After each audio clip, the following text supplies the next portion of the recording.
राम राम साहब। आज गांव बुलाया हमें इस चुनावी सभा में मंच पर उपस्थित हमारे भारतीय जनता पार्टी के उम्मीदवार, जिनको आप बग्गी में बिठा कर लाए, पिछले गांव में घोड़ी पे बिठा कर लाए, ऐसे हमारे बीच इस गांव रेवत जी डांगा जी, हमारे बीच में किसान आयोग के चेयरमैन जिन्होंने अभी अपना उद्बोधन दिया, आदरणीय सी आर चौधरी साहब, हमारे बीच में मारवाड़ जंक्शन से विधायक केसराम जी चौधरी साहब पर आ रहे हैं, उनका भी स्वागत है। लक्ष्मण जी कलफू, जिनको बहुत भारी जिम्मेदारी दे रखी है आपकी बार में, जब तक चुनाव है आप वहाँ पे बिल्कुल फ्री हो, यहाँ आकर के पूरी मेहनत करो समाज के अंदर। और मैं आपको बताना चाहूंगी कि मेरे चुनाव में, चाहे पिछली बार की, तो उससे पहले तो पूरी चुनाव लड़ रहे थे, तो सब अपनी अपनी उसमें बिजी हो गए थे। बहुत मेहनती है और मुझे पूरा विश्वास है कि अच्छा समाज में जुड़ करके काम करेंगे। हमारे जिला अध्यक्ष जी आदरणीय साखला साहब, करंटदार भाषण देने वाले और हिमसर के प्रधान प्रतिनिधि होंगे प्रधान चाल जाए मोहन जी हमेशा नागौर में चले नहीं, घर अगर वो एक ही माँ के कौन चले, माँ के नेता जी अपने घर में टिकट देती क्या चले, घर अगर ऐसे जगदीश जी विद्यासर जी, कानाराम जी कालियाल जी, और बहुत ही, मैं तो कहूँगी कॉमरेड से भी ज्यादा अगर कोई किसानों के लिए लड़ाई लड़ते हैं, और जो अभी अपनी बात पिछले चुनाव को, पिछले मुंडियाड़ में तो उन्होंने अपनी बात रखी थी, पर समय की लिमिटेशन को देखते हुए उद्बोधन कम ही कर पा रहे, ऐसे हमारे डॉक्टर चौधरी साहब, अशोक जी चौधरी जी, हमारे बीच में अर्जुन जी मेहरिया जी, इधर डॉक्टर हापूराम जी, पूरे माली समाज के अध्यक्ष, और इतने गेट बनवा दिए उन्होंने कि कभी खुदाई होगी ना तो पता चलेगा लोगों को, मोहनजोदड़ो की खुदाई में भी कोई एक करता। ऐसे हमारे कृपाराम देवड़ा जी, मोटा भगवान है वही। हाँ मैं देख कहीं का कोई राजा हो, कहीं हो गई खुदाई करे हल्ला भाटा मत नाम लिखी हो, कृपाराम जी देवड़ा, राजू जी जांगीर जी, हमारे नागौर के पूर्व प्रधान ओम जी सेन साहब, हमारी युवा शक्ति अरविंद जी जाजड़ा जी, सभी सरपंचगण और सम्मानित मंच कोई रह गए हो तो भाई मेरे सामने उपस्थित सभी गांव के बड़े बुजुर्गों, नौजवान साथियों, देखो पिछले चुनाव में और इस चुनाव में बहुत अंतर है। सब उस चुनाव को ऐसे आंक रहे हैं कि पिछले चुनाव में रेवत जी 2000 वोटों से हार गए थे, और उस माहौल में और आज के माहौल में रात और दिन का अंतर है।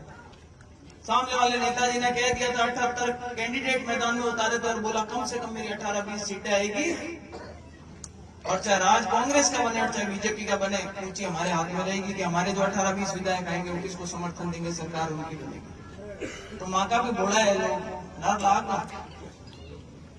18-20 का तो पता नहीं, एक सीट आई और वो खींच सकी है, उस चक्कर के अंदर ये 2000 से सकी, थोड़ा ही फर्क रहा था वास्तव। हाँ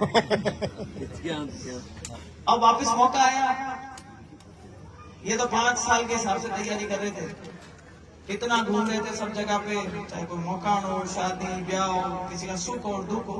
रेवत जी की सबसे बड़ी खासियत है कि रेवत जी पब्लिक से बहुत जुड़ाव रखते हैं, और लोगों की इस बार भावना थी कि रेवत जी को दोबारा टिकट मिलनी चाहिए। भारतीय जनता पार्टी आपकी उम्मीदों पर खरी उतरी और अब अपना टीम बनी। नेताजी ने तो पहले भी कह दिया था, बोले मैं तो ऐश्वर्या राय हूँ, मेरे तो कांग्रेस और बीजेपी दोनों ही पीछे पड़ी रहती, क्या और गठबंधन करो। मैं कि अक्काले महाकाली ऐश्वर्या राय बूढ़ी हुई कि अक्काले ना कांग्रेस गठबंधन करियो ना बीजेपी करियो। फिर बोले, भाषण दे रहे थे, जब मैंने बताया था कि जहर का घूंट पीना पड़ेगा, तो सबने देखा कि भाई क्या पिएंगे इस बार, क्या करने वाले हैं सकरामात। पता चला कि बींगनी को अपनी बहू को वोट देना था घर में, उसको कहते थे जहर का घूंट पीना पड़ा, और पिलाया किसको जहर का घूंट, जिन्होंने बाद में बोला भी भाषण में कि भाई जहर का घूंट पी करके तो महादेव बने थे। तो भाई वो तो महादेव बने थे, उन्हें विश्व के कल्याण के लिए जहर का घूंट उस टाइम पे पी करके नीलकंठ बने थे, आपको तो नाल दी गई। बातें सब पब्लिक समझती है। इस बार चुनाव सिर्फ इस चीज का फैसला करेगा कि भाई खींवसर की जनता क्या तय करेगी। देखो सरकार का फैसला उस टाइम हो रहा था, आज वो फैसला नहीं हो रहा। आज सरकार बन गई है, भारतीय जनता पार्टी का राज है, सरकार अपनी बन चुकी है। और आपके नामांकन में कितने बड़े बड़े नेता आए, इतने सारे मंत्री आए, वो सिर्फ आपको ये आश्वासन देने के लिए आए थे कि अगर रेवड़ नांगा जी को आप ताकत देकर के भेजते हो तो हमारी ताकत उनके पीछे रहेगी, आपके काम कराने में हम पीछे नहीं होंगे। सिर्फ ये विश्वास दिलाने के लिए इतने सारे नेता, मुख्यमंत्री जी, प्रदेश अध्यक्ष जी, खूब सारे मंत्री साथ में। तो भाई ये फैसला जनता को करना है कि सरकार तो बनी हुई है, आने वाले 4.25 सालों में हम क्या चाहते हैं। क्या हम चाहते हैं कि यहाँ पे खिरसर का विकास हो, हमारे जो गांव के अंदर जो बैठे हुए लोग हैं उनकी बात सरकार के कानों तक पहुंचे, क्योंकि जो जिसको जिता करके आप भेजते हो वो आपके वकील का काम करता है, आपकी पैरवाई करता है जाकर। और मुझे नहीं लगता कि रेवड़ नांगा जी से ज्यादा कोई मजबूत कैंडिडेट इसमें हो सकता था। आज आपके बीच में सब लोग, इस बात से बहुत अच्छा माहौल है। जहाँ कहीं जाते हैं, जितने फोन आ रहे हैं सब जगह पर।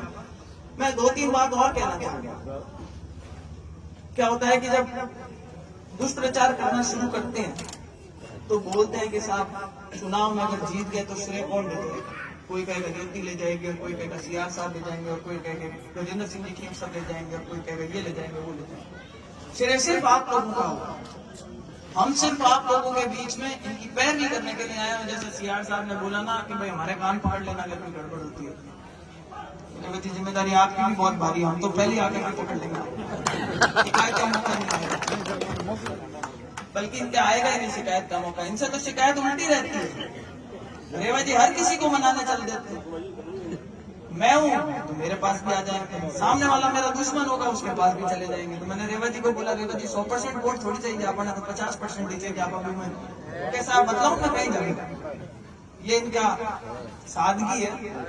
सब कहते हैं कि बहुत सीधे है। मैंने कहा ये नरम दल के, हम नरम दल वाले साथ में अच्छा कॉम्बिनेशन बनेगा। किसी का करंट काटना होगा तो हम काट देंगे।